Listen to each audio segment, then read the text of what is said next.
ನಮಸ್ತೆ ಎಲ್ರಿಗೂ ಕಿಚನ್ ಕನ್ನಡತಿ ಯೂಟ್ಯೂಬ್ ಚಾನಲ್ಗೆ ಸ್ವಾಗತ.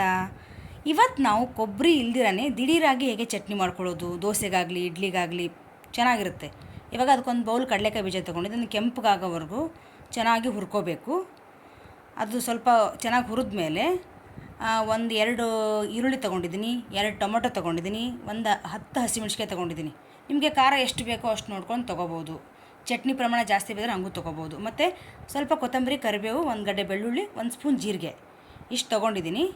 ಇವಾಗ ಏನು ಮಾಡ್ತೀನಿ ಅಂತಂದರೆ, ಇವಾಗ ನಾನು ಶೇಂಗಾ ಹುರ್ಕೊಂಡಿದ್ದಲ್ವ ಆ ಕಡಾಯಲ್ಲಿ, ಅದೇ ಕಡಾಯಲ್ಲಿ ಇವಾಗ ಅದನ್ನ ತೆಗೆದಿಟ್ಕೊಂಡು ಶೇಂಗಾನ ಈಗ ಇದೆಲ್ಲ ತೊಗೊಂಡಿದ್ನಲ್ಲ, ಈರುಳ್ಳಿ, ಟೊಮೊಟೊ, ಹಸಿಮೆಣ್ಸಿನ್ಕಾಯಿ, ಅದೇ ಕಡಾಯಲ್ಲೇ ಸ್ವಲ್ಪ ಕೆಂಪಗಾಗೋವರೆಗೂ ಚೆನ್ನಾಗಿ ಫ್ರೈ ಮಾಡ್ಕೋಬೇಕು. ಅದು ಹಸಿ ಎಲ್ಲ ಬಿಡಬೇಕು, ಈರುಳ್ಳಿ ಎಲ್ಲ ಹಸಿ ವಾಸನೆ ಇರುತ್ತಲ್ಲ ಅದೆಲ್ಲ ಹೋಗ್ಬೇಕಾದ್ರೆ 2 ಸ್ಪೂನ್ ಎಣ್ಣೆ ಹಾಕ್ಕೊಂಡು ಸಣ್ಣ ಉರಿಲಿ ಸ್ವಲ್ಪ ಚೆನ್ನಾಗಿ ಹುರ್ಕೋಬೇಕದು.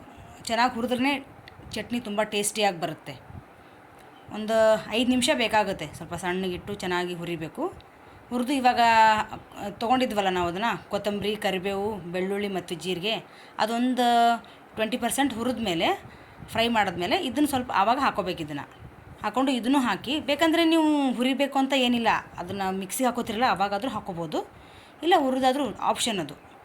ನಾನು ಇದರಲ್ಲೇ ಹುರ್ಕೋತಿದ್ದೀನಿ, ಎಲ್ಲ ಚೆನ್ನಾಗಿರುತ್ತೆ ಟೇಸ್ಟು ಅಂತ. ಇವಾಗ ಕೆಂಪಗಾಗೋರು ಹುರಿದಿದೆ, ಒಂದು 10 ನಿಮಿಷ ಬಿಡಬೇಕು, ಬಿಸಿದ್ರಲ್ಲಿ ಹಾಕಬಾರ್ದು ಮಿಕ್ಸಿಗೆ. ಈಗ ಒಂದು 10 ನಿಮಿಷ ಬಿಟ್ಟಿದ್ದೀನಿ ಇವಾಗ ನಾನು. ಬಿಟ್ಟು ಈಗ ನೋಡಿ, ಮಿಕ್ಸಿ ಜಾರ್ಗೆ ಶೇಂಗಾ ಹುರ್ಕೊಂಡಿದ್ನಲ್ಲ ಅದನ್ನ ಹಾಕ್ಕೊಂಡಿದ್ದೀನಿ. ಹಾಗೆ ಅದೆಲ್ಲ ಹುರ್ಕೊಂಡಿದ್ನಲ್ಲ, ಈರುಳ್ಳಿ, ಟೊಮೊಟೊ ಅದೆಲ್ಲನೂ ಅದೇ ಮಿಕ್ಸಿ ಜಾರ್ಗೆ ಹಾಕೋತಿದ್ದೀನಿ, ಶೇಂಗಾ ಜೊತೆಗೇ ಹಾಕೋತಿದ್ದೀನಿ. ಹಾಗೆ ಸ್ವಲ್ಪ ರುಚಿಗೆ ತಕ್ಕಷ್ಟು ಉಪ್ಪು. ಆಮೇಲೆ ಈ ಚಟ್ನಿಗಳಿಗೆಲ್ಲ ಸ್ವಲ್ಪ ಸಕ್ಕರೆ ಎಲ್ಲ ಹಾಕಿದ್ರೆ ಚೆನ್ನಾಗಿರುತ್ತೆ ಟೇಸ್ಟು.